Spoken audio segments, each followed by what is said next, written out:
The Poetry of Earth by John Keats. The poetry of earth is never dead. When all the birds are faint with the hot sun and hide in cooling trees, a voice will run from haze to haze about the new moon made. That is the grasshopper. He takes the lead in summer luxury. He has never done with his delights. For when tired out with fun, he rests at ease beneath some pleasant weight once again. The poetry of earth is never dead when all the birds are faint with the hot sun, and hide in cooling trees, a voice will run from haze to haze about the new moon made. That is the grasshopper, he takes the lead. In summer luxury he has never done with his delights. For when tired out with fun, he rests at ease beneath some pleasant weed. So this is a poem. It is written by John Keats. এটি হলো একটি কবিতা যেটি John Keats লিখেছেন. We know very well that John Keats is a romantic poet. We know very well that John Keats is a very romantic poet. It is known to us. Not only John Keats, William Wordsworth, Samuel Taylor Coleridge, they are also noted as nature poet, or we can say that they are romantic poet. Why they are called romantic?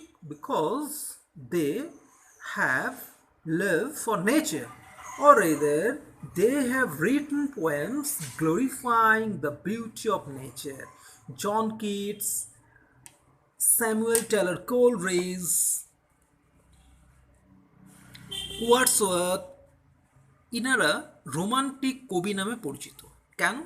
কারণ ইনারা যে সকল কবিতা লিখেছেন সেইগুলো প্রকৃতির রূপ অর্থাৎ beauty of nature glorify করে তারা লিখেছেন, তাই তাদের কবিতাকে আমরা রোমান্টিক কবিতা নামেই জানি. In this poem, John Keats wants to say that the earth has its music or poetry. এই কবিতায় জন কিটস বলতে চেয়েছেন যে আর্থ অর্থাৎ পৃথিবীর একটি মিউজিক বা কবিতা রয়েছে. মিউজিক এবং কবিতা কিন্তু সমার্থক word. Poet or music almost same. And that poetry never dies, এবং পৃথিবীর যে কবিতা সেটা কখনো মারা যায় না.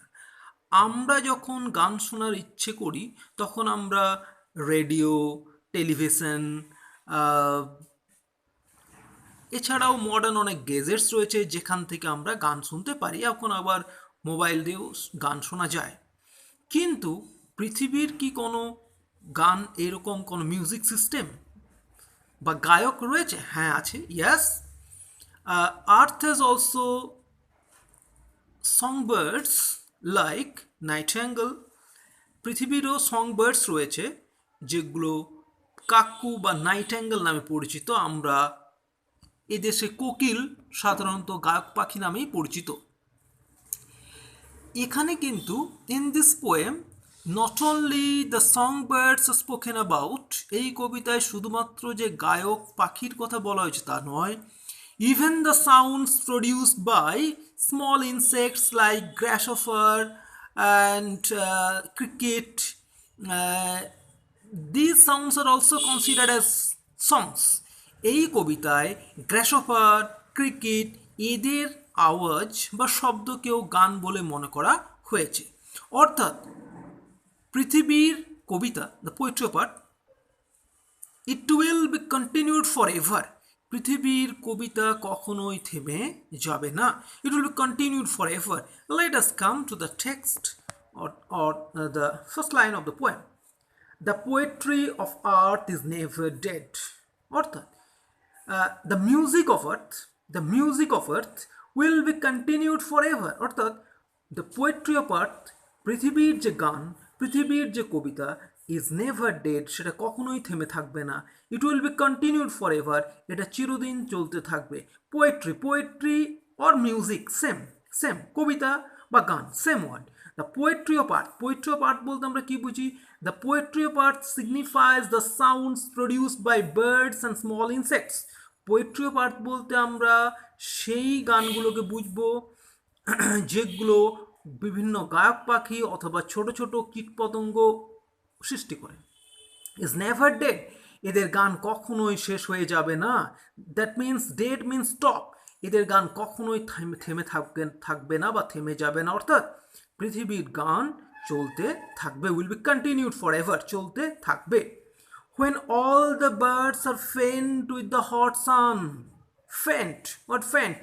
That is lost consciousness, অর্থাৎ জ্ঞান হারিয়ে ফেলা। অনেক সময় মূর্ছা যাওয়াও বলা হয় faint, lost consciousness, জ্ঞান হারিয়ে ফেলা। When all the birds, when all the birds, that means most of the birds lost their consciousness due to scorching sun, hot sun means scorching sun, ঝলসে দেওয়া সূর্যরশ্মি, sun stands for sunlight, সূর্যরশ্মি। When all the birds, যখন সমস্ত পাখিগুলো আর ফেন্ট, মূর্ছা যাচ্ছে বা জ্ঞান হারিয়ে ফেলছে, with the hot sun, তীব্র সূর্যরশ্মির ফলে, and hide in cooling trees, hide. When they lost their consciousness due to scorching sunlight, these birds take shelter under the cooling shades of the leaves or trees. এই যে পাখিগুলো যখন জ্ঞান হারিয়ে ফেলছে সেই সময় তারা কি করছে? হাইড, হাইড মানে লুকিয়ে থাকা, লুকিয়ে থাকেন কুলিং ট্রিজ, কুলিং মানে শীতল, ট্রিজ মানে গাছের ছায়া, গাছ, গাছের শীতল ছায়ায় অর্থাৎ গাছের পাতার মধ্যে তারা লুকিয়ে থাকছে। A voice will run. There is a question at this point of time whether the song will be stopped. এখন একটা প্রশ্ন জাগতে পারে যে এই সময় যখন পাখিরা বিশ্রাম নিচ্ছে বা কুলিং ট্রিজের নিচে রয়েছে সেই সময় কি গান থেমে যাবে? নো, কখনোই না। A voice will run at that moment of time even we can listen a voice. সেই সময়ও আমরা এক ধরনের শব্দ বা আওয়াজ শুনতে পাবো। What is this? From hedge to hedge, that means from small bushes to bushes, hedge means ছোট ঝোপঝাড়, ঝোপঝাড়, হেজ টু হেজ, ঝোপঝাড় থেকে ঝোপঝাড়, bushes to bushes, from hedge to hedge, একটা ঝোপঝাড় থেকে আরেকটা ঝোপঝাড়ে, about the new mown mead, mead, mead means meadows, তৃণভূমি, new mown, new mown, that means newly harvested, সদ্য ফসল কেটে নিয়ে যাওয়া হয়েছে এই রকম তৃণভূমি থেকে। মিড মিনস মিডোস মানে তৃণভূমি, new mown, new moon means যেখান থেকে সদ্য ফসল কেটে নিয়ে যাওয়া হয়েছে সেই রকম মাঠ বা মিডোস থেকে, তৃণভূমি থেকে। ফ্রম হেজ টু হেজ, একটা ঝোপঝাড় থেকে আরেকটা ঝোপঝাড়ে, about the new mown mead, সদ্য ফসল কেটে নিয়ে যাওয়া হয়েছে এই রকম তৃণভূমি থেকে। দ্যাট ইজ দ্য গ্রাসহপার, সেটা কার ডাক? দ্যাট ইজ দ্য গ্রাসহপার, সেটা হলো গঙ্গা ফড়িংয়ের ডাক। দ্যাট ইজ দ্য গ্রাসহপার, সেটা হলো গঙ্গা ফড়িংয়ের ডাক, গ্রাসহপার বা ঘাস ফড়িং। He takes the lead, that means he plays the vital role of singing, of continuing the song, সেই সময় সে প্রধান ভূমিকা পালন করছে গানটি চালিয়ে যাওয়ার জন্য। And in summer luxury, summer that means summer season, গ্রীষ্মকাল, লাক্সারি, লাক্সারি মিনস বিলাস বহুলতা, luxury, we know luxurious life, আমরা হয়তো শুনে থাকবো লাক্সুরিয়াস লাইফের কথা, যেখানে বিলাসবহুল জীবন, অর্থাৎ একজনের হয়তো বাড়িতে আমাদের একটা টেলিভিশনের প্রয়োজন, অথচ দেখা যাচ্ছে একটা বাড়িতে প্রতিটি রুমে একটা করে টেলিভিশন, 10টা টেলিভিশন রয়েছে, that is luxurious. In summer luxury, গ্রীষ্মের বিলাসবহুলতাতে, he has never done, that means he means here গ্রীষ্মপার, he has never done, that means গ্রীষ্মপার কখনোই কিন্তু থেমে যাচ্ছে না। he had done means fatigue, tired or stopped, থেমে যাওয়া বা ক্লান্ত হওয়া, কখনোই সে থেমে যাচ্ছে না। with his delights, with his delights. That means while the grasshopper is singing song, he is very happy. যখন গ্রেসোপারটি গান গাইছে তখন সে ভীষণ আনন্দিত। উইথ হিজ ডিলাইটস, সে গান গাইতে গাইতে কখনোই কিন্তু থেমে যাচ্ছে না। For when tired out with fun, fun means মজা করা, গানটা করতে করতে সে মজা করছে বা মজা পাচ্ছে, কিন্তু একটা সময় কি করছে, এই মজা করতে করতে tired out, tired out means tired, ক্লান্ত হয়ে পড়ছে।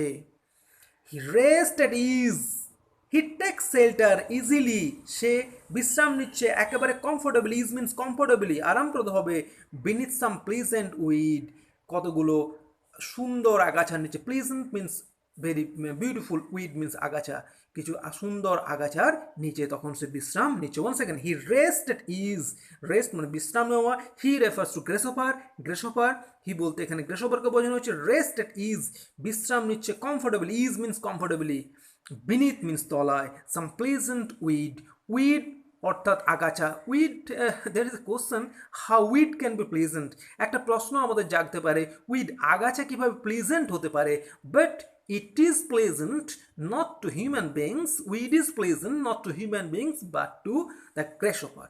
উইডটা এখানে প্লেজেন্ট বলা হচ্ছে মানুষের ক্ষেত্রে নয়, গ্রেসোপারের ক্ষেত্রে, যেখানে তারা সুন্দরভাবে বিশ্রাম নিতে পারে। They can use it as their bed, তারা এটা বিছানা হিসেবে ব্যবহার করতে পারে। That's all.